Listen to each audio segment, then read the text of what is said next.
والصلاة والسلام على رسول الله وعلى آله وصحبه أجمعين ومن تبعهم بإحسان إلى يوم الدين. أشهد أن لا إله إلا الله وحده لا شريك له وأشهد أن محمدا عبده ورسوله. أما بعد، المرتبة الثالثة الإحسان ركن واحد وهو أن تعبد الله كأنك تراه فإن لم تكن تراه فإنه يراك. والدليل قوله تعالى إن الله مع الذين اتقوا والذين هم محسنون. وقال وتوكل على العزيز الرحيم الذي يراك حين تقوم وتقلبك في الساجدين إنه هو السميع العليم. وقال وما تكون في شأن وما تتلو منه من قرآن ولا تعلمون من عمل إلا كنا عليكم شهودا إذ تفيضون فيه.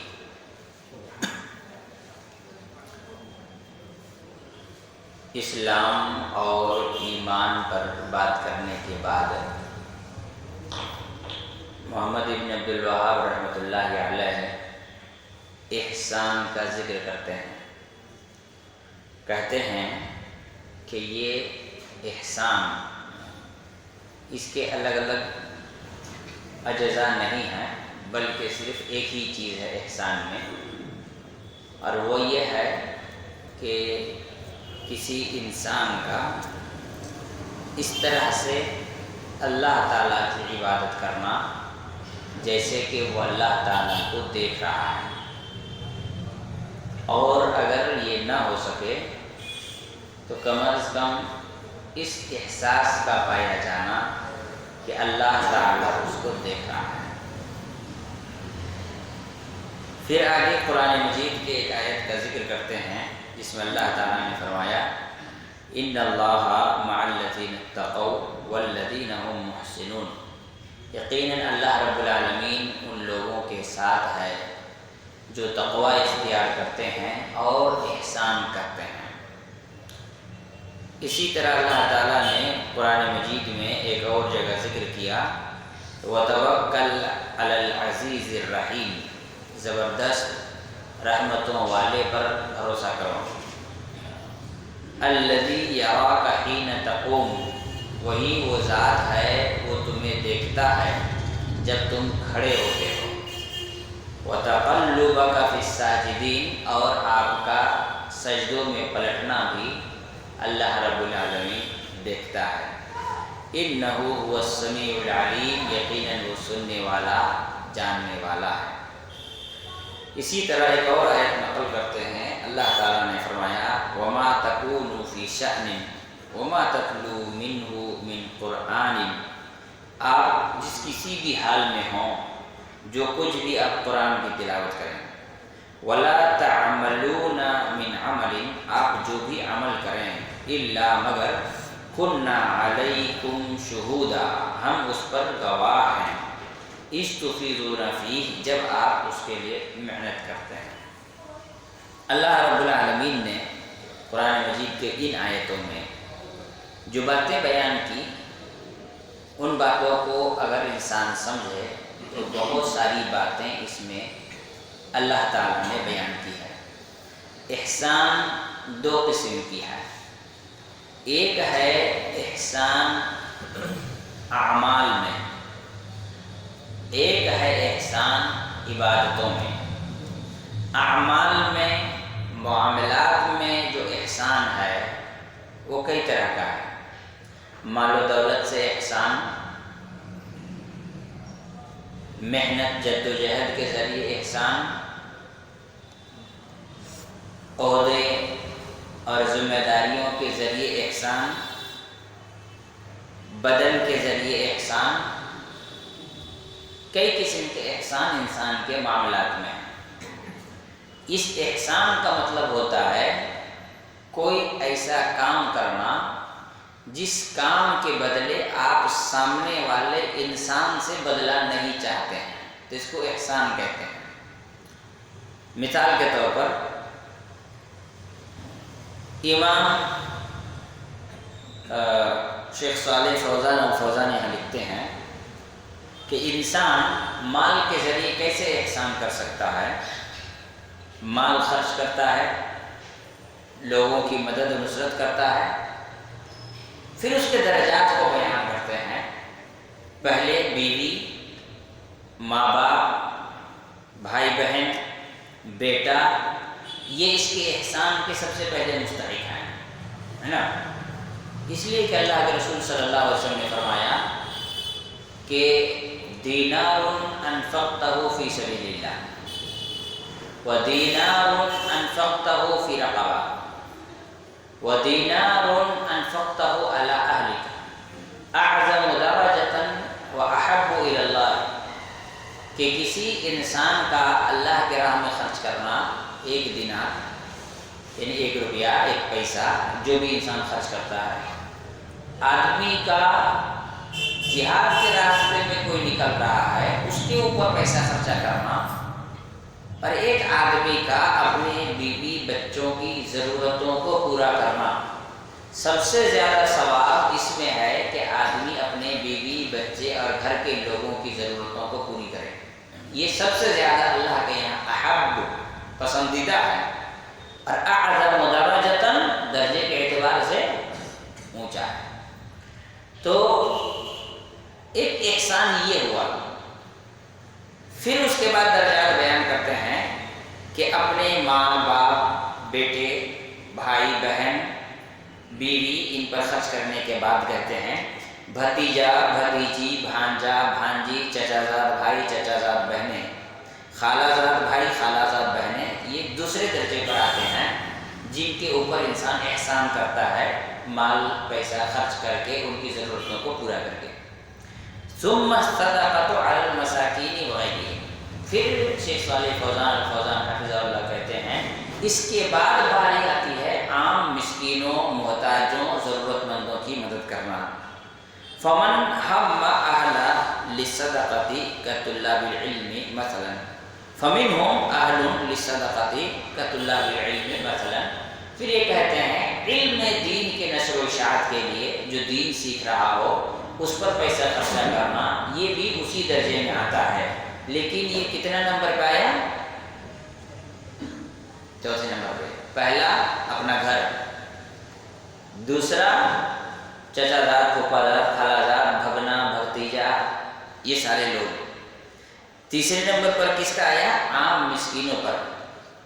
چوتھے نمبر پر ذکر کرتے ہیں وَمِنْهُمْ، اور اسی میں آتا ہے چوتھے نمبر پر ذکر کرتے ہیں اہل للصدقۃ کطلاب العلم مثلا، جو علم دین کے لیے کام کر رہے ہیں، محنت کر رہے ہیں، پڑھ رہے ہیں، پڑھا رہے ہیں، ان لوگوں کی ضرورتوں کو پورا کرنا یہ بھی صدقہ ہے۔ ہمارے سماج میں سب چھٹ کر کے ایک ہی جگہ آ کے چپک گیا ہے، یہ چیز صحیح نہیں ہے۔ آپ اپنے صدقات و خیرات کا ایک حصہ اس چیز میں لگائیے، بقیہ آپ کے رشتہ داروں میں جو ضرورت مند ہیں ان کی ضرورتوں کو پورا کرنے کے لیے آپ تیار رہیے۔ آپ کسی اور کی ضرورت کو پورا کرنے میں لگے ہوئے ہیں اس نیت کے ساتھ کہ اللہ آپ کی ضرورتوں کو پورا کرے گا، یہ تقویٰ ہے۔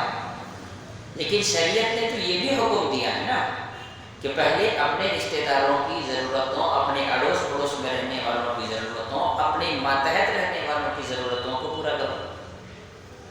آپ کا ڈرائیور ہے، آپ کے گھر میں کام کرنے والا ہے، جھاڑو پوچھا کرنے والے لوگ ہیں، آپ کے دکان میں کام کرنے والے لوگ ہیں، یہ بھی مستحق ہیں۔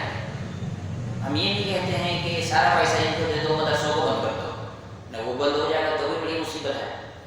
تو ایک بیلنس ہونا چاہیے سماج میں، ادھر بھی اور ادھر بھی۔ صرف ایک طرف چلا جائے دوسری طرف چھانٹ دیا جائے، جیسا کہ 80% حالت ہمارے سماج کا ہے، یہ صحیح اور درست نہیں ہے۔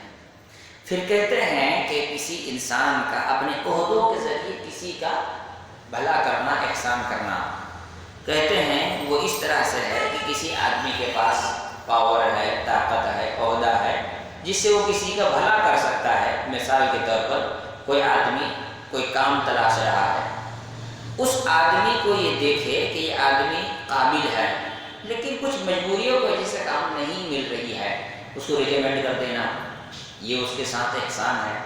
اسی طرح سے کوئی آدمی اس انسان کے پاس جس کے پاس عہدہ ہے، پاور ہے، کوئی ایسا مسئلہ لے کر آتا ہے جس کے لیے اس کا زبان سے دو جملہ کہنا، ایک مرتبہ فون کر دینا یا سفارش کر دینا کام آ سکتا ہے، تو اسے یہ کرنا چاہیے، یہ اس کے لیے احسان ہے، اور اس قسم کے احسان کو بھی اللہ رب العالمین پسند کرتا ہے۔ چنانچہ آپ دیکھیں گے مکی دور میں اللہ کے رسول صلی اللہ علیہ وسلم اس طرح کے کام بڑے کرتے تھے، جبکہ نبی نہیں بنایا گیا تھا تب بھی۔ حضرت خدیجہ رضی اللہ تعالی عنہا نے رسول اللہ صلی اللہ علیہ وسلم کی جب تعریف کی تو کہا کلا واللہ لا یخزیک اللہ ابدا، ہو ہی نہیں سکتا کہ اللہ تعالیٰ آپ کو ہلاک و برباد کر دے، کیوں؟ آپ کے اندر اچھائیاں ہیں، 5 اچھائیوں میں جن اچھائیوں کا رسول اللہ صلی اللہ علیہ وسلم نے ذکر کیا وہ سارے کے سارے احسان کے درجے میں آتے ہیں۔ انک لتصل الرحیم، آپ رشتوں کو جوڑتے ہیں، ایک احسان۔ دوسرے نمبر پر کیا کہا؟ وہ تکسب المعدوم، جو کما نہیں سکتا کما کر کے اس کو آپ پیسہ دے دیتے ہیں تاکہ وہ کھائے۔ وتحمل الکلا، کمزوروں کا آپ بوجھ اٹھاتے ہیں، آدمی کمزور ہے، بوڑھا آدمی ہے، بوجھ نہیں اٹھا سکتا ہے، اس کا آپ بوجھ اٹھا کر کے دیتے ہیں۔ وتعین علی نوائب الحق، اور جو آدمی حق والا ہے اس کو حق نہیں مل رہا ہے آپ اس کو حق دلاتے ہیں۔ وتکرم الضیف، آپ مہمانوں کی عزت کرتے ہیں، ان کا خیال رکھتے ہیں۔ یہ ساری کی ساری چیزیں احسان ہی کے کیٹیگری میں آتی ہیں۔ اللہ کے رسول صلی اللہ علیہ وسلم دیکھتے تھے کہ کوئی آدمی ہے، جیسے ایک آدمی آیا مکہ میں، سامان خریدا، سب نے پیسے دے دیے، ایک آدمی نے نہیں دیا، سب سے بولا کہ بھائی تھوڑی میری مدد کرو، پیسہ دلا دو۔ چلو بھائی کیوں تمہاری مدد نہیں کریں گے، بالکل مدد کریں گے۔ کون ہے؟ کہا ابو جہل۔ نہیں بھائی، وہ بڑا کچڑا آدمی ہے، اس کے پاس نہیں جائیں گے، وہ کون جائے گا اس کے سامنے، وہ اتنا گھٹیا آدمی سے ہم نہیں ملنے جا سکتے۔ ایک سے ایک بڑے سے بڑے دھرندر جتنے تھے مکہ کے، جہاں پتہ چلتا تھا کہ یہ ابو الحکم، ابو جہل، اللہ کے رسول صلی اللہ علیہ وسلم نے اس کو بعد میں کہا، پہلے ابو الحکم کہلاتا تھا، کہ ابو الحکم ہے، پیسہ مار کے بیٹھ گیا ہے، نہیں اس کے پاس پہنچ جائے گا، وہ اتنا فالتو آدمی، ہم اس سے منہ نہیں لگانا چاہتے ہیں۔ تو اس طرح کرتے کرتے کرتے کرتے سارے لوگوں نے مدد کرنے سے انکار کر دیا۔ آخر میں کچھ لوگوں کو شرارت سوجی، کہا کہ اس کو ایسا کرتے ہیں، اللہ کے رسول صلی اللہ علیہ وسلم کے پاس بھیج دیتے ہیں، اس وقت نبی نہیں بنائے گئے تھے، بھیج دو، سب کی مدد کرتے ہیں، یہ مدد کرتے ہیں کہ نہیں دیکھ لیتے ہیں۔ اس لیے کہ آج تک یہ جن سے بھی ٹکرائے ہیں وہ کمزور لوگ تھے، آج بڑا طاقتور پاورفل آدمی ہے، اگر یہ مدد نہیں کریں گے اس کی تو ان کی حیثیت ہماری جیسی ہوئی، بہتر کہاں سے ہوا؟ اور یہ مدد کرنے جائیں گے اور مجھے جب گالی دے کے بھگائے گا تو مزہ آئے گا دیکھنے میں۔ وہ آدمی گیا، رسول اللہ صلی اللہ علیہ وسلم کو بتایا، رسول اللہ صلی اللہ علیہ وسلم نے کہا کہ چلو ہم تمہاری مدد کریں گے۔ گھر پر گئے، دروازہ کھٹکھٹایا، بیٹا نکلا، تمہارے ابا ہیں؟ ہاں ہیں۔ کہہ دو کہ ہم آئے ہیں۔ بتایا گیا، باہر نکلا، کیا بات ہے؟ اس کا پیسہ آپ نے نہیں دیا، بیچارہ ایک ہفتے سے مارا پھر، اس کا پیسہ دے دیجیے تاکہ یہ چلا جائے۔ چپ چاپ شرافت کے ساتھ، جبکہ شرافت تھی نہیں اس میں، شرافت کے ساتھ جا کے پیسہ نکال کر کے لا کے دے دیا۔ اس میں کئی چیزیں ہیں۔ ایک، اللہ کے رسول صلی اللہ علیہ وسلم کو اللہ رب العالمین نے جو عزت و شرافت عطا کی تھی، اس کا نتیجہ تھا کہ بدماش سے بدماش آدمی بھی رسول اللہ صلی اللہ علیہ وسلم کے سامنے بدتمیزی کرنے سے بچتا تھا، کہ بھائی اس دنیا میں اس سے شریف آدمی کوئی نہیں ہے، اس سے بھی اگر بدتمیزی کی تو لوگ کیا کہیں گے۔ ہمارے یہاں ایک کامن بات ہے کہ ارے بھائی ٹھیک ہے، جو ہوا سو ہوا، مولوی کا پیسہ مار کے کھا لیا یار، کتنا برا آدمی ہوگا۔ ایک کامن بات ہے، ہمارے یہاں کہا جاتا ہے، لوگ یہ سمجھتے ہیں کہ یہ شریف قوم ہے، اس کو جو دھوکہ دے وہ جنت نہیں جائے گی، بھلے وہ بے نمازی لیکن ایسا سوچتے ہیں بہت سارے لوگ، ہے نا۔ تو اللہ کے رسول صلی اللہ علیہ وسلم کی شرافت مسلم، ان سے بھی اگر بدتمیزی کر لوں تو پھر میں کہیں کا نہیں رہوں گا، یہ سوچ کر کے اس نے پیسہ لا کر کے دیا۔ یہ وہ دور تھا جب اللہ کے رسول صلی اللہ علیہ وسلم نبی نہیں بنائے گئے تھے، ایک مقام ہے، ایک مرتبہ ہے، لوگوں میں عزت ہے، بول سکتے تھے بھائی کون آدمی کا پالے میں پڑے ہو، میں نہیں جا سکتا، مجھے اپنی عزت نہیں ڈاؤن کرانی ہے۔ آدمی کیا کہتے ہیں؟ مجھے اپنی عزت نہیں ڈاؤن کرانی ہے، میں کیوں جاؤں اس کے پاس؟ تو اسی بات کو یہاں پر کہتے ہیں کہ اما بذل المعروف فی الجاہ فہو الناس مراتب منهم من له جاه عند ذی سلطان فیبذل الانسان جاهه ویأتی رجل فیطلب منه الشفاعة الى ذی سلطان یشفع له عنده۔ کوئی آدمی کسی کی سفارش کرتے۔ دوسری چیز اما دفع ضرر عنہ، کسی آدمی کو کسی سے تکلیف پہنچ رہی ہے، بڑا آدمی ہے، کمزور کو تکلیف پہنچا رہا ہے، یہ اب دوسرے بڑے کے پاس گیا کہ وہ آدمی بڑا تنگ کر رہا ہے، آپ میری مدد کیجیے، تو اب یہ سفارش نہیں کرے گا، فون کر کے بولے گا دیکھو یہ میرا اپنا آدمی، اس کو تنگ مت کرو گے، یہ بھی احسان کرنا ہے۔ اسی طرح سے کسی آدمی کو بھلائی پہنچانا ہے بنا کسی دوسرے کو نقصان پہنچائے، یہ بھی احسان کرنا ہے۔ اما بعلمہ، رہا علم کے ذریعے احسان کرنا تو یہ ہے بذل علمہ لعباد اللہ تعلیما فی الحلقات والمجالس والعامة والخاصة حتى لو كنت في مجلس قهوة فإن من الخير والإحسان أن تعلم الناس لو كنت في مجلس عام فمن الخير أن تعلم الناس۔ یہاں کہتے ہیں کہ علم کے ذریعے احسان دروس، تقریریں، کتابیں لکھنا، لوگوں کو نصیحت کرنا، یہاں تک کہ اگر چائے کی دکان میں آدمی بیٹھا ہے وہاں کوئی چیز غلط دیکھتا ہے تو وہاں بھی لوگوں کو شریعت کے بارے میں بتانا اور انہیں صحیح رہنمائی کرنا، یہ بھی احسان ہے۔ آپ جانتے ہیں دائیں ہاتھ سے پینا چاہیے چائے، چار لوگ کے ساتھ بیٹھے ہیں وہ بائیں ہاتھ سے چائے پی رہا ہے، آپ اس کو کہتے ہیں کہ بھائی دائیں ہاتھ سے چائے پیو، یہ احسان ہے۔ اسی طرح سے آپ کہیں محفل میں بیٹھے ہوئے ہیں، کسی آدمی کو دیکھ رہے ہیں کہ وہ شریعت کے خلاف کام کر رہا ہے، بیڑی پی رہا ہے، سگریٹ پی رہا ہے، آپ اس کو روکتے ہیں کہ بھائی دیکھو سب سے پہلی بات شریعت میں ساری چیزیں استعمال کرنا پینا حلال نہیں ہے، یہ ساری چیزیں چھوڑ دو، نہیں تو ہماری مجلس میں تو کم سے کم نہیں پیو گے تم، اگر پیو گے تو پھر ہم تم سے کیا کہتے ہیں، ہم تمہارے ساتھ کچھ بھی ایسا برتاؤ کر سکتے ہیں جو تم سوچ نہیں سکتے، یہ بھی اس کے ساتھ احسان ہے۔ اسی طرح سے کہتے ہیں کہ اس میں ایک حکمت کی ضرورت ہے، وہ حکمت یہ ہے کہ سامنے والا انسان کے اعتبار سے بات کی جائے۔ اگر سامنے والے کو ایسا لگتا ہے کہ اکیلے میں سمجھانے سے بات سمجھے گا تو اس کو سائڈ میں بلا کر کے سمجھائیے، اور اگر لگتا ہے کہ لات کا بھوت بات سے نہیں مانے گا، اس کو سر عام جب تک بے عزت نہیں کریں گے سدھرے گا نہیں، تو اس کو سر عام بے عزت کرنا بھی ضروری ہے۔ یہ سب کے سب کیا ہے؟ احسان کی کیٹیگری میں آتا ہے۔ اما الاحسان ہو الی الناس بالبدن، رہا جسمانی طور پر کسی کا احسان کرنا تو اللہ کے رسول صلی اللہ علیہ وسلم نے فرمایا وَتُعَيِّنُ الرَّجُلُ فِي دَابَّتِهِ وَتَحْمِلُهُ عَلَيْهَا أَوْ تَرْفَعُ عَلَيْهَا مَتَاعَهَا صَدَقَةٌ، کہ آدمی کہیں جا رہا ہے اس کو اپنے سواری میں بٹھا لیا، یہ بھی احسان ہے۔ آدمی کے پاس بہت بڑا بوجھ ہے لیکن نہیں چل پا رہا ہے، تو کہتا ہے گاڑی میں تو جگہ نہیں ہے بیٹھنے کی، سامنے رکھ دو اسکوٹر میں، تمہارے گھر کے پاس اتار دوں گا، تم آگے لے لینا، تو اس کا بوجھ ہلکا کر دیا۔ تو یہ ساری چیزیں کیا ہیں؟ احسان کے درجے میں آتی ہیں، کیونکہ یہ وہ سارے کام ہیں جس کے بدلے میں انسان سے بدلہ نہیں چاہتا۔ اس کو احسان کیوں کہا جاتا ہے؟ اس کو احسان اس لیے کہا جاتا ہے کہ یہ ساری چیزیں اللہ رب العالمین کی خاطر کی جاتی ہیں، اور یہ ساری کی ساری چیزیں عبادت کے درجے کو پہنچ جاتی ہیں۔ رسول اللہ صلی اللہ علیہ وسلم نے ان تمام چیزوں کو صدقہ کا نام دیا کہ ساری چیزیں کیا ہیں؟ صدقہ ہیں۔ اما بالنسبت للاحسان فی العبادہ، رہی بات عبادتوں میں احسان کا ذکر، روزہ، نماز، حج، زکوٰۃ، ان چیزوں کے بارے میں تو کہتے ہیں کہ اس میں دو چیزیں ہیں، ان تعبد اللہ کانک تراہ کما قال النبی صلی اللہ علیہ وسلم وهذه العبادہ ای عبادت الانسان ربه كأنه يراه عبادة طلب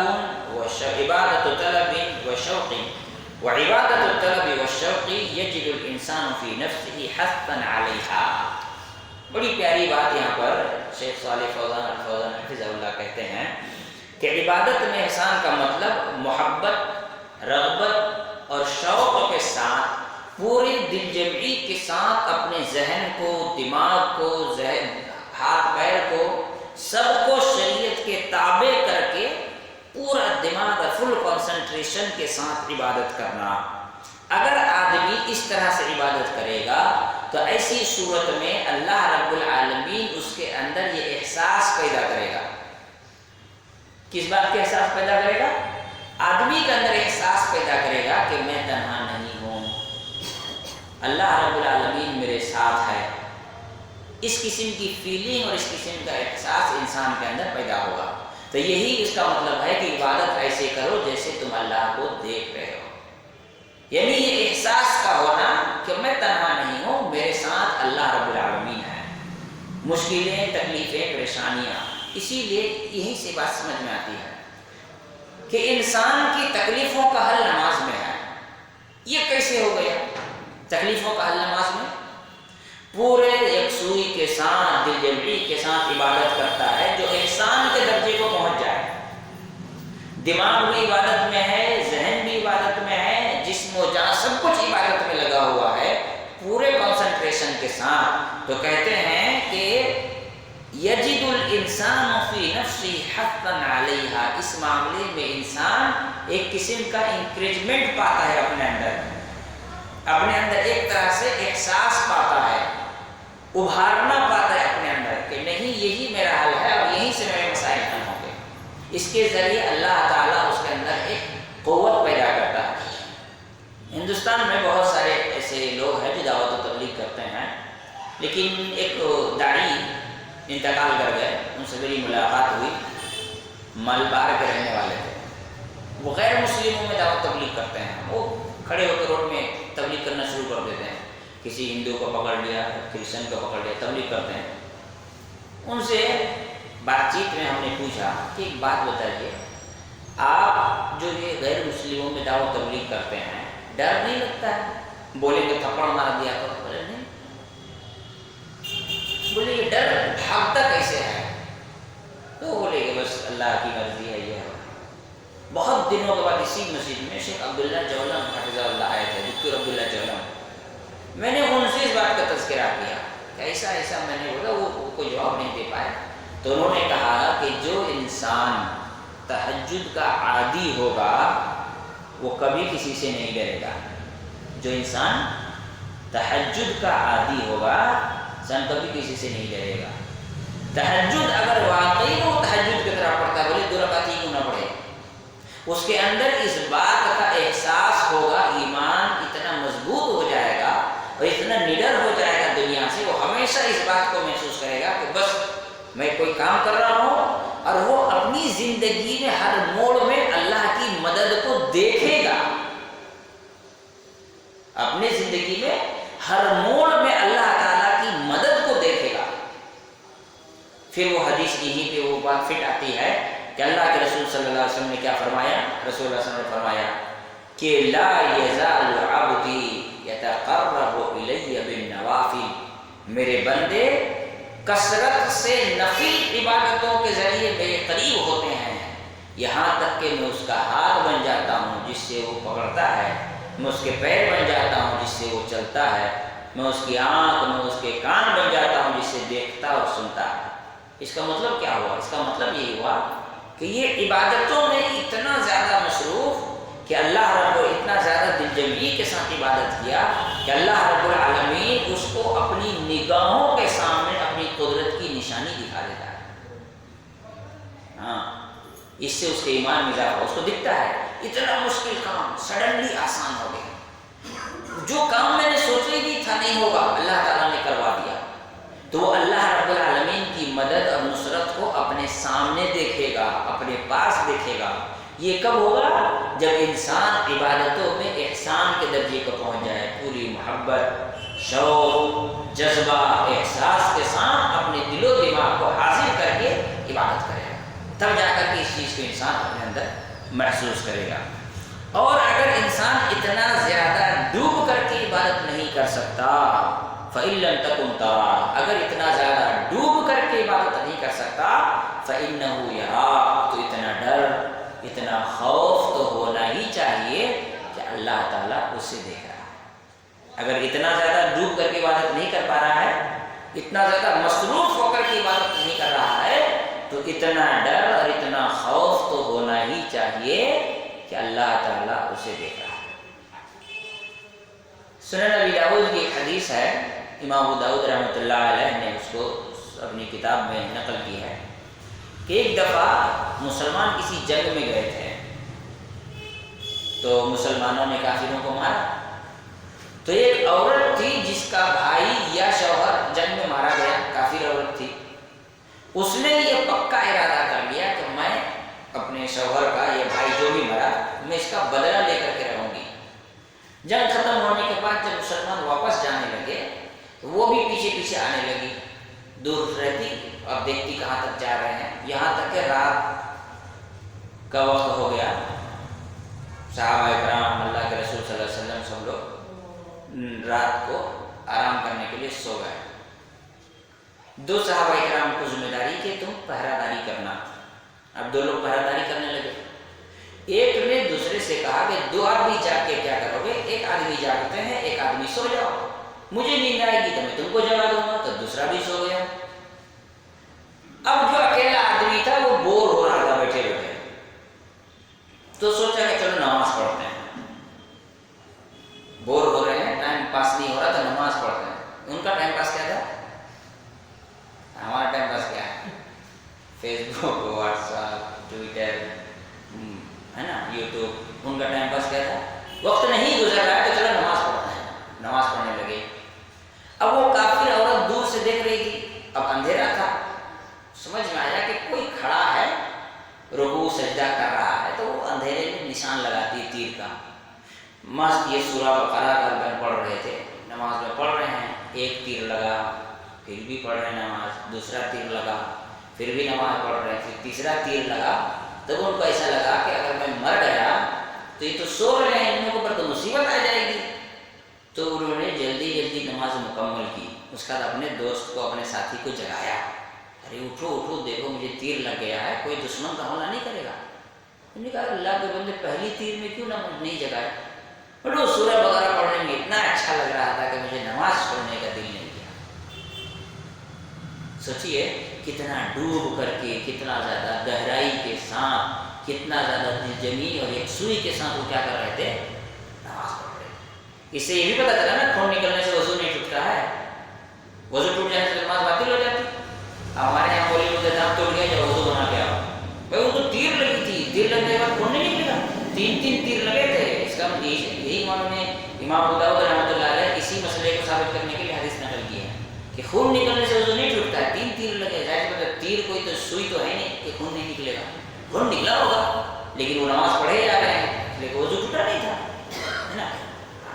نکسیر پھوٹ جائے، دانت ٹوٹ جائے، ارے تمہارا وضو ٹوٹ گیا، نماز پڑھتے پڑھتے ناک سے خون آ گیا، رومال سے پوچھ کر کے اب نماز پڑھ رہے ہیں، پھر نماز ہو جائے گی۔ اب مولوی فتویٰ دے کہ نہیں، جاؤ وضو بناؤ، نہاؤ، جو تو بکے گا وہ مولوی۔ یہ سب بھائی ناک سے نکلا ہوا خون ہے، حیض نفاس کا خون نہیں ہے کہ وضو ٹوٹ جائے گا، آدمی کا نماز چھوڑ کے بھاگنا پڑے گا۔ ہاں تو بات دوسری طرف نکل گئی۔ تو یہ صحابی تھے جو کتنا زیادہ دل جمعی اور کتنا زیادہ یکسوئی کے ساتھ عبادت کرتے تھے۔ آج تو بھی کچھ دن پہلے ایک خیر غیر مسلم نے ہی کہا، لیکن بات بڑی اچھی کہی۔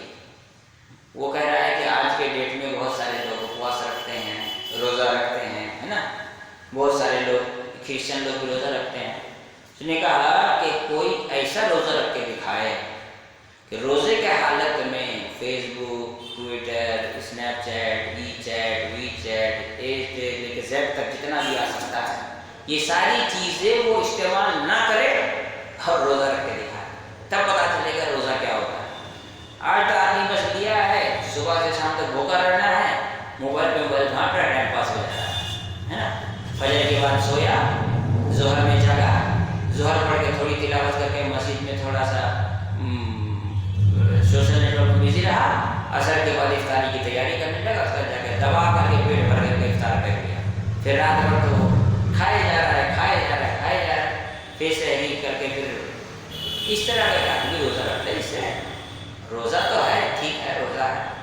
سے روزہ کا جو فائدہ حاصل ہونے والا ہے تقویٰ وہ نہیں آتا. کیوں؟ اس لیے کہ وہ عبادت میں دماغ اس کا عبادت میں نہیں کسی اور چیز میں لگ جاتا ہے، وہ کہیں اور جا کے مصروف ہو جاتا ہے. تو عبادت میں احسان تب آئے گا جب دماغ میں عبادت کی فکر ہو، نہ کہ دوسری طرف مائنڈ کو ڈائیورٹ کر کے زندگی گزارے اور سوچے میری عبادت ہو رہی ہے تو اس کی عبادت نہیں کہتے ہیں. اسی لیے کہا گیا کہ اس طرح سے عبادت کرو کہ اللہ رب العالمین سے اتنی محبت ہو کہ تمہیں ایسا لگے کہ بس میں اللہ تعالیٰ کے سامنے ہوں، اللہ تعالیٰ کے پاس ہوں، اللہ رب العالمین میرے ساتھ ہے. اور اگر اتنا نہیں ہے تو اتنا ڈر تو ہونا ہی چاہیے کہ انسان اپنی زندگی میں. اسی لیے امام ابن قیم رحمہ اللہ کہتے ہیں کہ وہ عبادت الرحمن غایۃ حبہ مع ذل عابدہ ہما رکنان. کہتے ہیں کہ اللہ کی رحمان کی عبادت یہ ہے کہ محبت اور ڈر یہ دونوں چیزیں اس نے پائی جائیں. محبت بھی ہو اور ڈر بھی ہو. محبت ہی محبت ہو ڈر نہ ہو تو صوفی کو بھی بات ہو جائے گی. صوفیہ کے یہاں پر جو تصوف کے ماننے والے ہیں، اور ڈر ہی ڈر ہو اللہ تعالیٰ سے محبت بھی نہ ہو تو وہ بھی اسلام میں صحیح اور درست نہیں ہے. اسی لیے اللہ تعالیٰ نے فرمایا ہے یدعون ربهم خوفا وطمعا. اللہ تعالیٰ سے محبت اتنی کہ پورا یقین ہے کہ میرے گناہوں کو معاف کرے گا، اتنی محبت اللہ تعالیٰ سے. اور ڈر بھی اس بات کا کہ اللہ تعالیٰ اگر توبہ نہیں کیا تو سزا دے گا. تو صرف امید بھی نہیں ہونی چاہیے اور صرف ڈر بھی نہیں ہونا چاہیے. صرف ڈر ہو یا صرف امید ہو تو ایسی صورت میں انسان اپنی زندگی میں کبھی بھی صحیح راستے پر نہیں چل سکتا. تو یہ ہے انسان کی زندگی میں احسان. یہاں پر عبادت میں احسان میں آخری بات جو یہاں شیخ صالح فوزان الفوزان حفظہ اللہ نقل کرتے ہیں وہ یہ ہے کہ انسان کے اخلاص کو اس کے مصلحت پر منحصر کرنا چاہیے. کیا کہنا چاہتے ہیں؟ کہنا ہی چاہتے ہیں کوئی عبادت اگر ایسی ہے جس کو ظاہر کرنے سے اس کی عبادت کا مقصد حاصل نہیں ہوگا تو اس کو چھپا کر کے کرنا چاہیے. اور کوئی عبادت اگر ایسی ہے جس کو ظاہر کرنے سے فائدہ زیادہ ہے تو اس کو ظاہر کرنا چاہیے. مثال کے طور پر آدمی تہجد پڑھتا ہے، چپکے سے رات کو اٹھا اور تہجد پڑھا، لیکن یہ سوچا کہ اگر مجھے تہجد پڑھتے میرا بیٹا دیکھے تو وہ بھی پڑھے گا، ہے نا. تو وہاں اپنے بچے کے سامنے اپنی اس عبادت کو ظاہر کرنا زیادہ خلوص ہے کیونکہ اس میں زیادہ فائدہ ہے. ایک انسان اگر یہ سوچتا ہے کہ میں صدقہ خیرات کر رہا ہوں، میرے بچے مجھ کو اگر صدقہ خیرات کرتے دیکھیں گے تو بڑے ہو کر کے ان کے اندر بھی صدقہ خیرات کرنے کی عادت ہوگی تو اپنے بچوں کے سامنے ظاہر کرے، اپنے بھائی کے سامنے ظاہر کرے، یہ سوچ کر کے اس کے اندر بھی جذبہ جاگے گا. جیسے اللہ کے رسول صلی اللہ علیہ وسلم ایک مرتبہ بیٹھے ہوئے تھے، بڑی تنگی کا حالت تھا، کھانا پینا نہیں مل رہا تھا لوگوں کو. تو اللہ کے رسول صلی اللہ علیہ وسلم نے کہا کہ ارے کوئی مدد کرو، لوگ بڑے بھوکے ہیں، پریشان حال ہیں. سب چپ چاپ بیٹھے ہوئے ہیں اپنی اپنی جگہ پر. اتنے میں ایک صحابی اٹھے، اپنے گھر گئے اور بورا بھر کے کھجور لے کر گئے. جیسے ہی اس صحابی کو کھجور لاتے دیکھا دوسروں کے اندر جذبہ جاگا. دوسرے بھی گئے اپنے گھر سے، جس کو اتنا ملا وہ اتنا لائے، جس کو اتنا ملا اتنا لائے، جتنا جس کو ملا، یہاں تک کہ آدھا کلو پاؤ کلو جس کو جتنا ملا اتنا لا کر کے اللہ کے رسول صلی اللہ علیہ وسلم کے سامنے رکھ دیا صدقہ و خیرات کے طور پر. تب اللہ کے رسول صلی اللہ علیہ وسلم نے فرمایا تھا من سن سنۃ حسنۃ فلہ اجرها واجر من عمل بها دون ان ينقص من اجورهم شیئا. جس نے ابتدا اچھی کی اللہ تعالیٰ اس کے بعد جتنے بھی لوگ اس کو دیکھ کر عمل کریں گے ان سب کا ثواب ان کو دے گا. تو یہ ظاہری عبادت ہوا جس کو دیکھ کر دوسرے کے اندر جذبہ جاگا، لوگوں کے اندر کیا کہتے ہیں ایک شوق پیدا ہو، ان کو دیکھا دیکھی لوگ عبادت کرنے لگے. تو یہ اچھی چیز ہے، یہ زیادہ خلوص کا ہے. لیکن اگر جہاں پر اس بات کا ڈر ہو کہ اگر دکھا کے کریں گے تو میرے اندر ہو سکتا ریاکاری آ جائے، ہو سکتا میرا اجر اور میرا ثواب ضائع ہو جائے، تو ایسی صورت میں اس کو چھپا کر کے کرنا چاہیے. لیکن یہ بات یاد رکھنا چاہیے عبادتوں میں کچھ عبادتیں ایسی ہیں جس کا ظاہر ہونا واجب ہے، جیسے 5 وقت کی نمازیں، یہ ظاہر ہونا واجب ہے، جماعت کے ساتھ واجب ہے. حج، آدمی تنہا اکیلے تو حج نہیں کر سکتا، یہ تو ظاہر ہونا ہی ہونا ہے اس کو. اس طرح کی جو عبادت دکھاتے ہیں اس کا ظاہر ہونا بھی ضروری ہے۔ ایک حدیث کے اللہ کے رسول صلی اللہ علیہ وسلم نے فرمایا کہ جو آدمی مجھے اکیلے میں یاد کرتا ہے میں اسے اکیلے میں یاد کرتا ہوں، جو مجھے محفل میں یاد رکھتا ہے میں اس کو اس سے بہتر محفل میں یاد رکھتا ہوں۔ تو اس کے خلوص پر ڈپینڈ کرتا ہے، اس کے دل کے اوپر ڈپینڈ کرتا ہے، اس کے خلوص پر ڈپینڈ کرتا ہے، اس کی مصلحت پر ڈپینڈ کرتا ہے، نہ کہہ رہے یہ تو ریاکار ہے۔ یہ انسان کو کسی کے ریاکاری اور کسی کے خلوص کو کسی کو جانچنے کا کوئی حق نہیں ہے۔ کسی کو حق نہیں بنتا کہ یہ بہت مخلص آدمی ہے، یہ بہت ریاکار ہے۔ مخلص ہے آپ کہہ دیں گے تو کیسے اس کا ثواب بڑھے گا؟ نہیں۔ ریاکار بولیں گے ثواب گھٹے گا؟ نہیں۔ عمل کر رہا ہے اسے کرتے رہنے دو، اگر وہ خلوص سے کرتا ہے تو اللہ ثواب دے گا، ریاکاری کر رہا ہے تو اللہ کے یہاں پکڑا جائے گا۔ آپ کو یہ حق نہیں بنتا کسی کو آپ کہیں کہ فلاں ریاکار ہے تو کسی کو کہیں کہ نہیں جی فلاں بھی بہت زیادہ متقی، بہت زیادہ پرہیزگار، بہت زیادہ خلوص والا ہے۔ آپ کے اندر اس کے اندر آپ اس کو اچھائی دیکھتے ہیں تو اس کے اچھائی کو آپ بیان کر سکتے ہیں، لیکن ججمنٹ کے ساتھ آپ نہیں بیان کر سکتے ہیں۔ اللہ رب العالمین ہم تمام لوگوں کو سمجھ کی توفیق